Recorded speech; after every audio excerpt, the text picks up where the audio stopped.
উনি দেশ থেকে পালিয়ে যাওয়ার পরও তো নানাভাবে অডিও ভিডিও ভাইরাল আমরা দেখেছি। তো তারপরে তো প্রায় 2 বছরের কাছাকাছি হতে চললো, এই সামনে আগস্টের 2 বছর। তো আমরা মানে এটার কোনো মানে দেখলাম না, কোনো বাস্তবায়ন আমরা দেখলাম না। এগুলো এই ধরনের ফ্যাসিস্ট সরকাররা নানা ধরনের নাটক করার চেষ্টা করে, নানা ধরনের কথা বলার চেষ্টা করে। এবং সেটা উনি তার যে অপরাধ সেটাকে তিনি একবার খুব নীরবে নিভৃতে কোনো হইচই ছাড়া ঝামেলা মুক্তভাবে যখন উনি চিন্তা করেন, তাকে তিনি কি ভাবেন যে তিনি কোনো অপরাধ করেছেন কি করেননি? তো তো এখন উনি এগুলো আবার দেওয়ার দরকার কি, কথা বলার দরকার কি? যদি ওনার যদি সেই থাকে, তার যদি সেই ইচ্ছা থাকে, তো উনি চলে আসুক, উনি আদালত ফেস করুক। আদালতের যে দণ্ড আছে এবং আদালতের যে মামলাগুলো আছে সেই মামলাগুলো উনি ফেস করুক। দেখি উনি কি মানে সেটা করতে পারেন কি না, এটাও তো জনগণ দেখতে চায়। এইটা আমি বলবো যে স্বভাবসুলভ তার একটা বৈশিষ্ট্য। এরকম বাগাড়ম্বর কথা বলা, অযৌক্তিক কথা বলা, তারপরে একটা স্ট্যান্ডবাজিমূলক কথা বলা নেই, রাস্তায় ভোগান্তি নেই।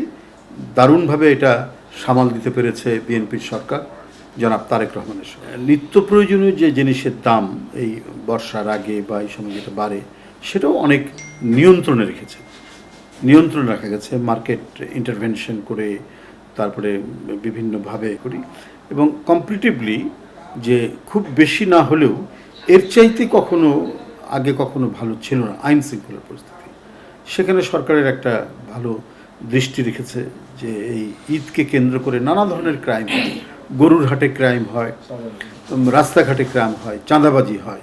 তো সেই ক্ষেত্রে এই যে সজাগ দৃষ্টি রাখা, মানে আইন শৃঙ্খলার প্রতি, এবং সেই সমস্ত চাঁদাবাজদেরকে দমন করা, এবং নানা যে পদক্ষেপ সরকারের পক্ষ থেকে নেওয়া হচ্ছে, এই সমস্ত কারণেই মানুষের মনে স্বস্তি শান্তি বিরাজ করছে।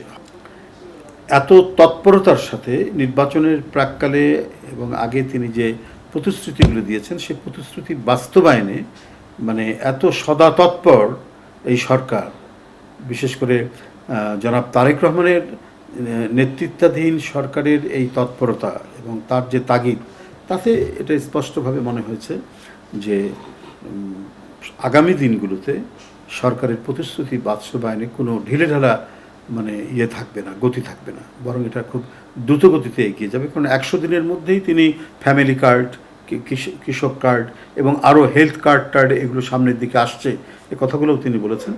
তো সুতরাং আমরা এই দুটোর যে ধরনের আমরা বাস্তবায়ন দেখেছি, এবং খাল কাটার যে প্রতিশ্রুতি, সেই প্রতিনিয়ত তিনি যেভাবে খাল কেটে চলছেন তার বাবার মতোই, সারা দেশব্যাপী, তো সেগুলোতেই মনে হয় যে তিনি প্রতিশ্রুতি বাস্তবায়নে কখনোই পিছপা হবেন না, এবং জনগণের কাছে প্রদত্ত অঙ্গীকার রক্ষাতে অত্যন্ত দৃঢ় সংকল্পবদ্ধ।